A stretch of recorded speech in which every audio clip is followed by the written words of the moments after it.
What have you been doing? Oh, I'm permitted the use of a private investigator. Not to investigate me. Why not? You're investigating me. Because you shot your wife. Allegedly. That's how it works, right? If I can't introduce something in court as evidence, it doesn't exist legally.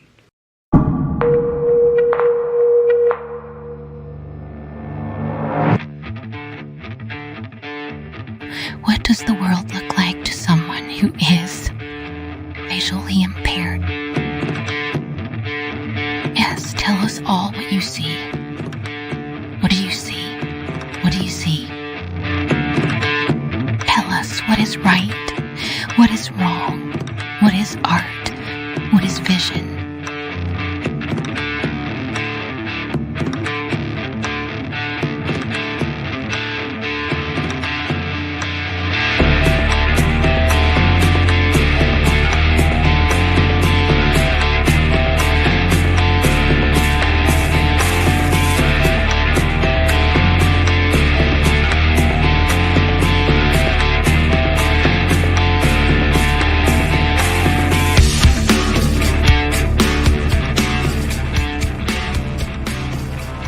We welcome you to A Blind Guy's View. Hey folks, I'm back. We just did this, I know, and then I went back and watched the video and the audio levels were way too low. So I am redoing the live stream and we're redoing the whole thing as to should you watch Fracture from 2007. So one of the things I've been using now for the live streams is StreamYard, which I think is pretty great, except their audio stuff's a little bit, it is hard. They don't have any kind of indicator here on the screen to tell you whether or not your audio is good. So my audio was very low in the last one, and then it was too high. And so you have to come in here and actually do a test recording and then download it and watch it to see how good the audio is, and it's annoying. It should just have an indicator here to tell us. But I guess that means that because I've already done this once, this one's going to be even better for you guys. So 2007, Fracture, starring Anthony Hopkins, Ryan Gosling, Rosamund Pike, and David Strathairn, which I always struggle with his last name. It's Scottish, actually. He's Scottish and Hawaiian, so that always made me think he was Italian, I guess.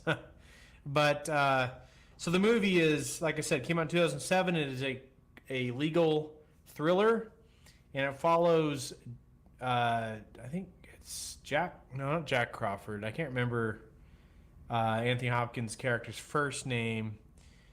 Theodore Crawford, and he's an aerospace kind of engineer guy, extremely wealthy, and his wife is being unfaithful, and so he shoots her in the face. This all happens very early on. It's not a spoiler, and it turns out that she was being unfaithful with the lead hostage negotiator. He knew that, and he confesses to the attempted murder because she survives it, and then the legal part ensues. Ryan Gosling plays a hotshot attorney who has one foot out the door because he's trying to get into litigation law instead of criminal law, and so he's going to go work at a large firm, and Rosamund Pike's going to be his new boss, and he gets put onto this case. Strathairn plays the district attorney, so Ryan Gosling's boss, and it's an interesting take on it because you know that Anthony Hopkins' character did it. You see him do it. And he confesses to doing it. So what's the drama? Well, you'll have to check it out because in my opinion, this is one of the most underrated movies out there. Definitely one of the most underrated legal thrillers. The most underrated I've seen. I haven't seen all legal thrillers, but I've seen a lot of them. And to me, this one is criminally underrated. Get it? And so you should definitely check this out, especially if you like this kind of movie.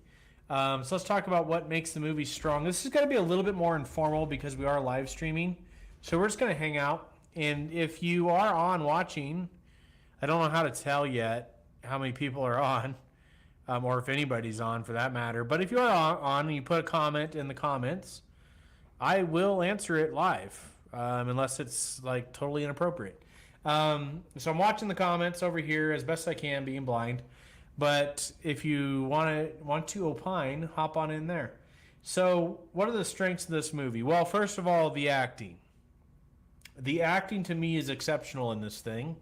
It's not like Academy Award worthy, but it is extremely strong, especially considering that Ryan Gosling is quite young still in this movie. And then, Anthony Hopkins, obviously, he can just roll out of bed in the morning and act as anything. But he's always had kind of he's such a dynamic actor and he's such a strong performer that in a lot of roles it makes him seem almost out of place. It's like he's not a normal human because he is so dramatic. If that makes sense, it's almost like the other actors can't keep up, so it makes him an oddity in movies. I think it's like throwing Steve Vai as your guitarist into a garage band. It's like he would do a great job, but he would stand out because he's so far head and shoulders above everybody else. To me, that's how Hopkins comes out in a lot of movies.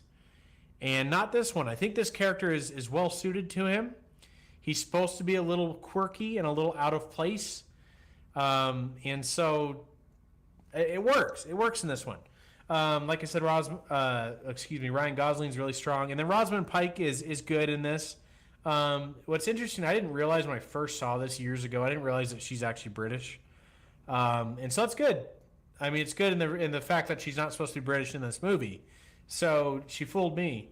I saw an interview with her when she said that she really struggles, and I guess a lot of Brits do. Let me know if you're British and you're watching this.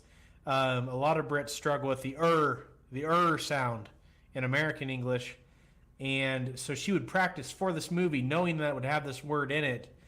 She'd put a pencil between her teeth and would practice saying murderer. And so it worked. Now, if you know she's British, which of course now you do because I just told you, you can hear a couple of the ways some of her delivery is a little bit interesting. I wouldn't have pegged it as British. It's just not quite American sounding. But for the most part, she does a very good job with it. A little bit of a rabbit trail here. I know you guys like the rabbit trails. You like following me down those. I always find it interesting when they have a British actor do an American accent when they don't need to. So we saw this in my review of She's Out of My League, and then this movie here, and then like Finn's character in the new Star Wars movies. There's no need for those actors to have American accents because in this movie she could have just been an attorney that was raised in Britain. I'm sure they exist. It doesn't require her to have an American accent. Same thing with Finn. He's a stormtrooper in the Empire, and a lot of the Empire at least had British accents in the original Star Wars movies. And Max von Sydow has an accent in the episode 7. So, and in this movie, Anthony Hopkins has kind of a Scottish. I think it's a Scottish Crawford. It's either Scottish or Irish accent. So he didn't do an American accent. It just doesn't make a lot of sense to me why they do it. It's almost like they're just showing off because I can. So let me know what you guys think about that. I just think it's kind of interesting. But she does a good job in this. And one thing that's really cool, small spoiler here, very small. It doesn't have anything to do with the big plot. But they don't find a way, like she ends up having a bit of a love interest with Ryan Gosling. Okay, that's not super spoiler. But they don't find a way of like forcing it to work out. I won't tell you whether it does or not. But a lot of movies, they put that in there and then they find a way at the end to make sure that ends up working out when it's not really the main story. And so I like that about it as well. And then David Strathairn's character, gosh, that last name's hard. in my opinion, he's one of the more underrated actors in Hollywood. He's kind of a character actor, kind of. He's in some leading stuff though. River Wild comes to mind. He's done some more recent things that he's the leading actor in as well. But his biggest strength, his superpower as an actor, I really like him as an actor. His superpower is he can play a regular guy. And he plays a regular, normal person better than almost anybody I can think of in Hollywood. And I don't think you guys realize how difficult that is for people from Hollywood because they're not normal. Okay, they're just not. You read their bios and everything. I do this a lot. I review movies all the time. Nobody in Hollywood is a regular person. They're just not. Okay, and he does such a great job just playing a regular guy that it's so impressive, especially in River Wild. He's so great in that movie. I'll have to do a review of that one for you guys. So he's a district attorney in this, and he's just so believable. He's so great. I love it whenever he's on screen in this thing. He doesn't have a lot of screen time, but he's there enough. It's good. So the acting, the dialogue is strong. Is it Coen Brothers level? Is it Bridge of Spies level? No, but it's good. It's good. It's interesting. It keeps your attention, but it doesn't step into. I'm going to irritate some people with this, but oh well. It doesn't step into the realm of Tarantino. I'm trying to sound every day, but I end up sounding overly scripted, and therefore it doesn't sound realistic at all. I hate that about Tarantino dialogue. I realize everybody just pumps his tires all the time with that. But to me, realistic dialogue, it's hard because if you put realistic dialogue, totally real dialogue in your movie, nobody's going to enjoy the movie because everyday dialogue is actually pretty boring and repetitive. And so they don't want to do that. But at the same time, they can't make it the old Royale with cheese dialogue from Pulp Fiction. That to me sounds even worse because it sounds so overly scripted and each guy has such a punchy response back and forth, ping-ponging this stupid conversation about burgers that's equally bad. So the trick to good dialogue is Coen Brothers are really good at this. I think they're the best in the business. They wrote Bridge of Spies, which has got fantastic dialogue. Fargo, Burn After Reading. It sounds believable, but it's extremely interesting to listen to. You see that in Fargo a lot. You know, guys will come in there and their conversation's realistic, but then all of a sudden they throw something in there that's extremely realistic because that character shouldn't know that. And they're not just dumping a bunch of exposition at you either. So it's tricky to do, and this movie does it really well. They give you enough of the legal... I'm trying to think if they do this at all, actually. I don't think they give you a ton of exposition about the legal process that's not believable. It's all extremely believable. There are times where Ryan Gosling's character is explaining it to Anthony Hopkins, because Anthony Hopkins is representing himself, which is a clever thing to do in this movie, because it puts those two in a room together. And so because Anthony Hopkins is not an attorney, Ryan Gosling has to explain a lot of things to him. And so that's a way of getting exposition in there without feeling like they got exposition in there, if that makes sense. There are times the judge has to explain things to Anthony Hopkins. Again, it then doesn't feel like the judge is explaining it to the audience. That's just a byproduct of the fact that the judge has to explain it to Anthony Hopkins because he doesn't know. He's representing himself. So it's really clever. It's really clever in that regard. This movie does do something that's interesting. I don't know if I like it or dislike it, but it makes you start kind of rooting for the bad guy. You watch my review of Wild Rovers, same kind of thing, is that you have these two bank robbers and you start kind of starting to root for them a little bit. Hell or High Water does that a little bit too until towards the end.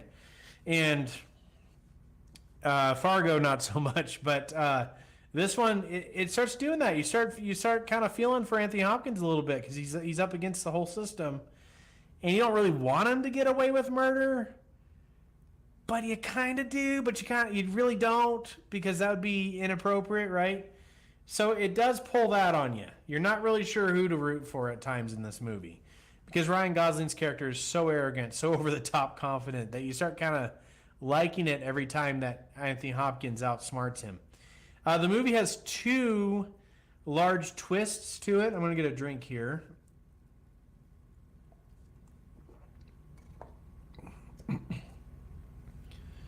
The movie has two large twists to it. Excuse me. And you guys know how I feel about twist endings, plot twists, things like that. I think they can be overdone. You can twist yourself a few too many times. This movie doesn't do that, though, and I'll tell you why. Because the twists, they are integral to the plot as to why things are happening the way they're happening.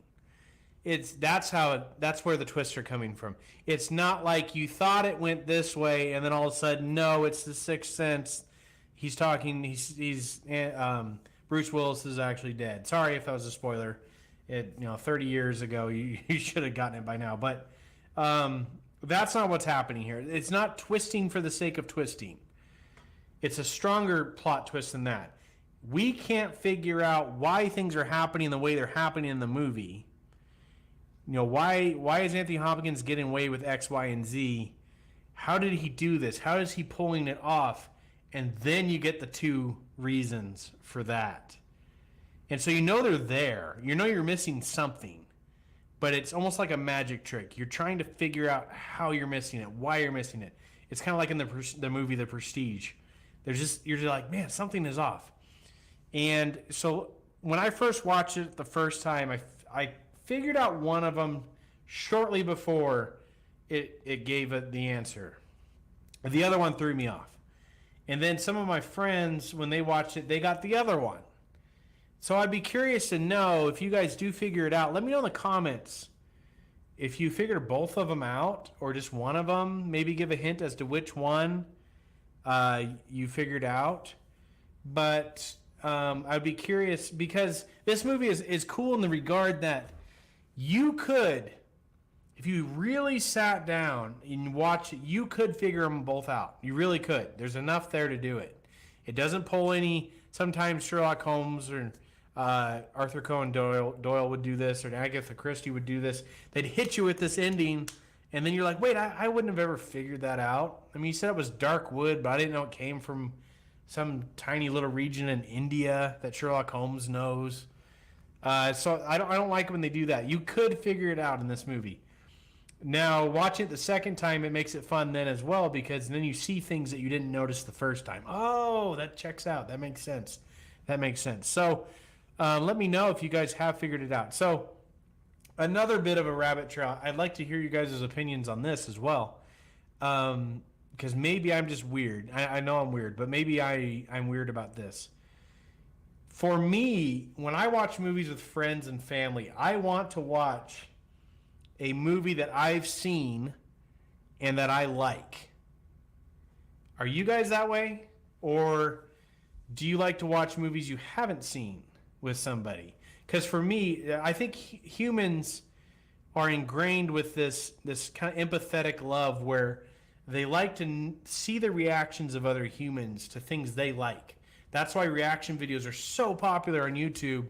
They're so popular on TikTok because we take X, whether it's our football team, our favorite song, our favorite band, our favorite movie, and then we want to watch somebody else react to it and tell us how great it is and how much they like it. That's just huge. And so for me, it scratches that itch as well, where I know the movie's good. I know I like the movie. I think this person will like it as well. So I want to hear their thoughts. I want to see them react to it as we watch it. So it's not a total rabbit trail because this is one of my top movies to show people. Because quite often, most of the time they haven't seen it. A lot of the time they haven't even heard of it. Because for some reason this thing just never got out there.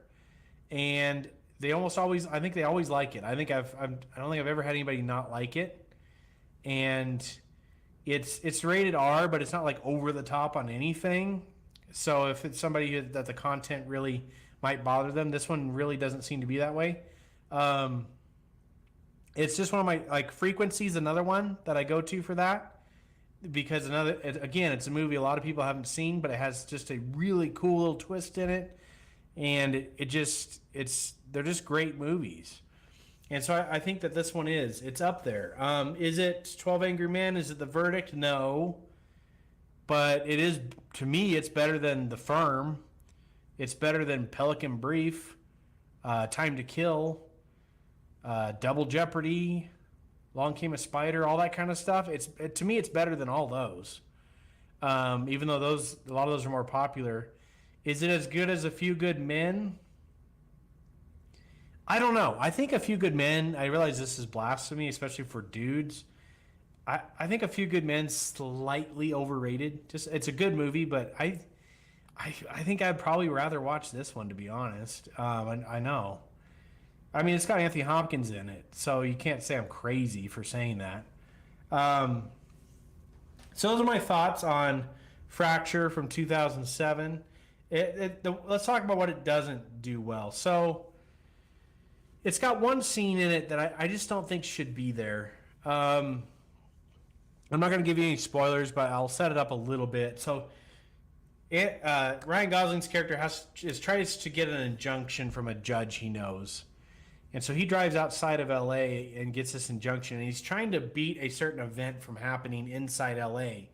And judging from the shots at that event, the entire thing probably would only take 15 to 20 minutes, okay? And he goes out of LA, drives outside of LA, gets this injunction, speeds all the way back, and he gets there right about the time it's going to happen, okay? I won't tell you what happened. If you've ever been to Southern California, or if you've ever been to any large metropolitan area, which I live in a smaller town, but I've been to those places, you know that there's no way you were driving outside of town, getting something done, and coming back in like 15 to 20 minutes. It would take hours to do something like that. And so there's a bit of a plausibility issue there, but also the movie I like the movie a lot because it's a slow burn. Okay, it's just got this pace to it. And then as it goes, the pace picks up. And it becomes more and more intriguing, more and more interesting. And so even the music starts doing this at certain times. You feel like you're in this rhythm that's picking up. And it's slowly just burning and getting hotter and hotter. And then it does that scene. And then it feels like it just kind of crashes off course. Does that scene. And then it has to get back on course and then start trying to burn again. And so I think I realize why the scene's there, because they have to get Ryan Gosling to that place somehow, and he has to have a reason for going there. But I think they could have been a little more clever as to how they did that. I think there was other ways to do that. Is it plausible? Is it realistic? No.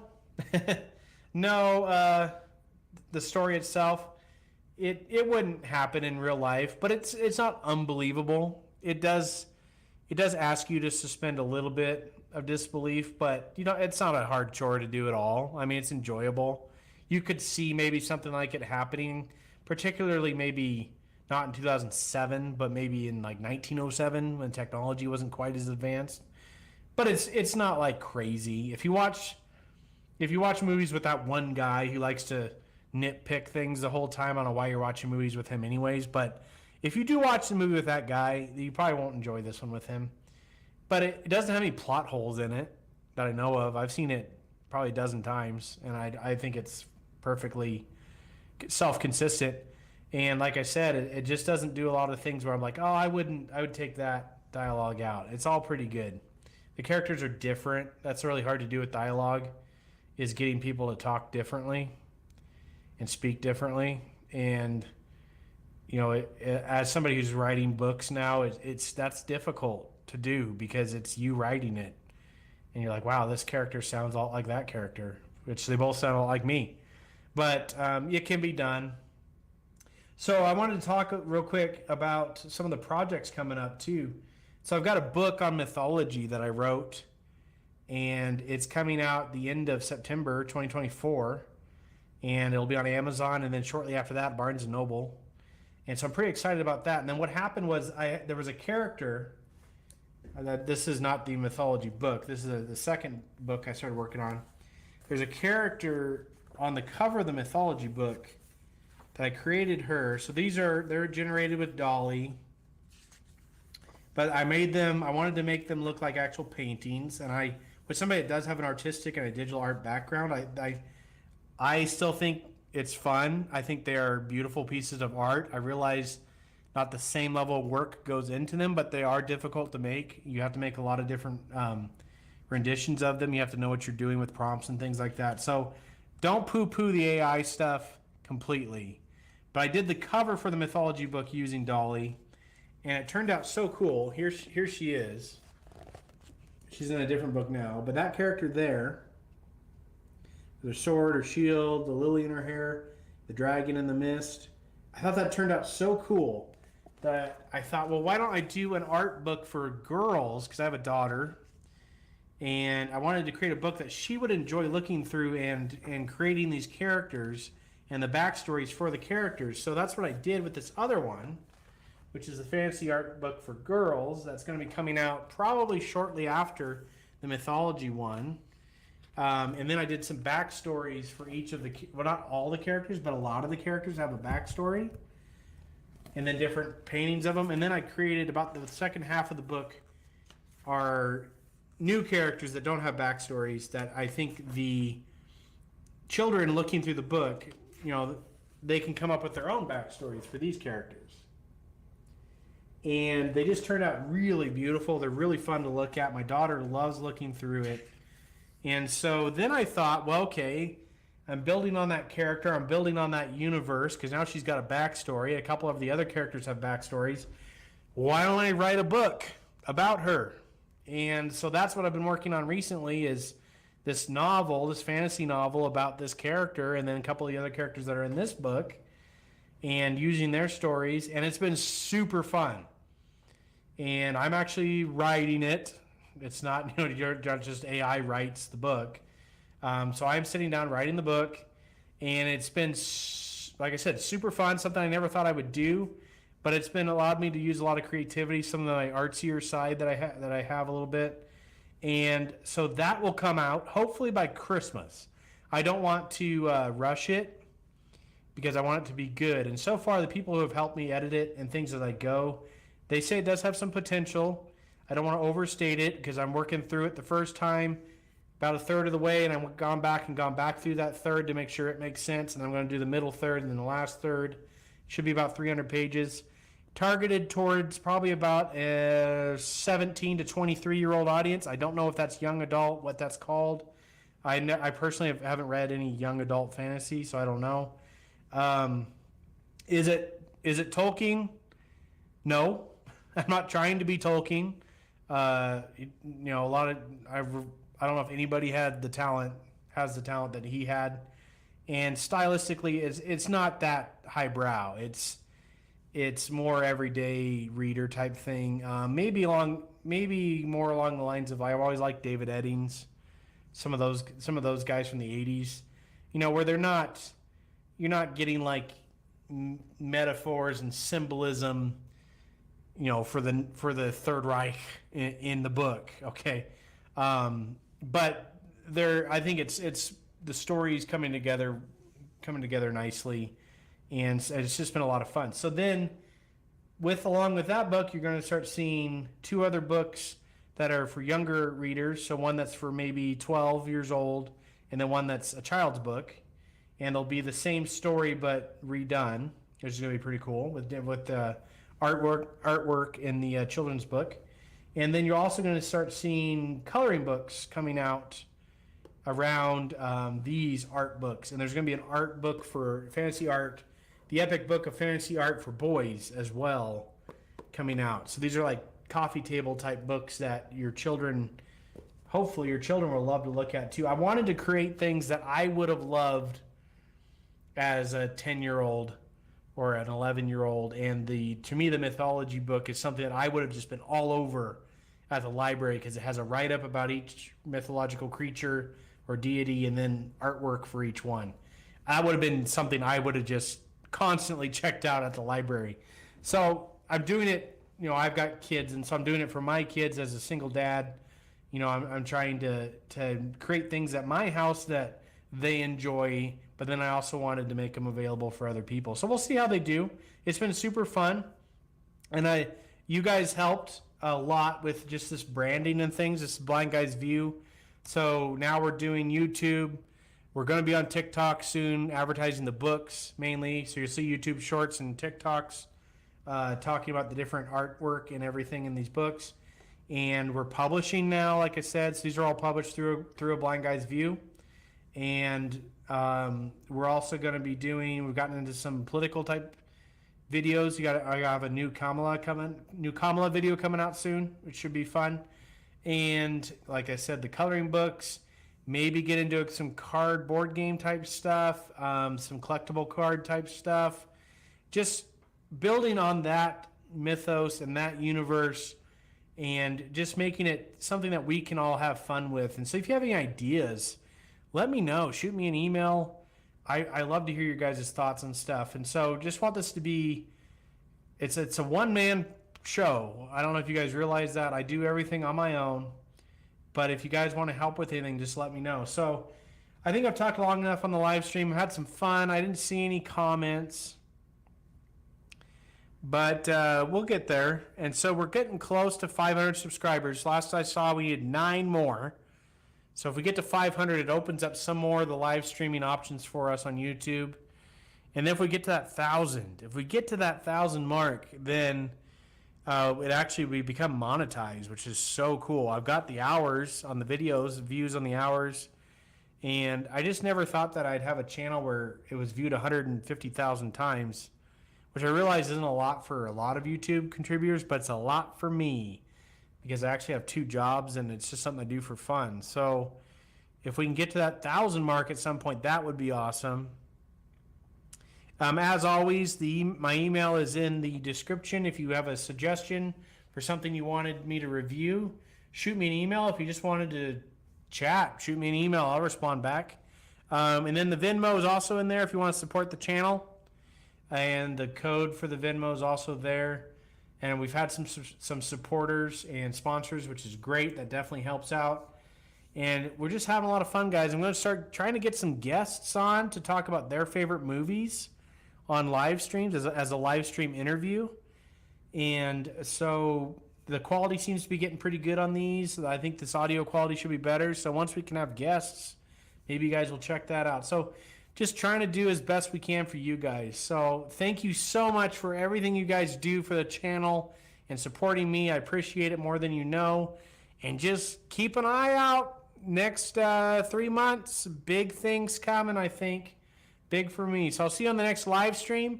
I'm hoping to do one tomorrow night, actually. So hope to see you there. And that is September 11th. Wow, September 11th, 2024. 23 years after 9/11. Wow. Okay. I will see you guys on the next episode of A Blind Guy's View. Laters on the Menjay. Laters on the Menjay.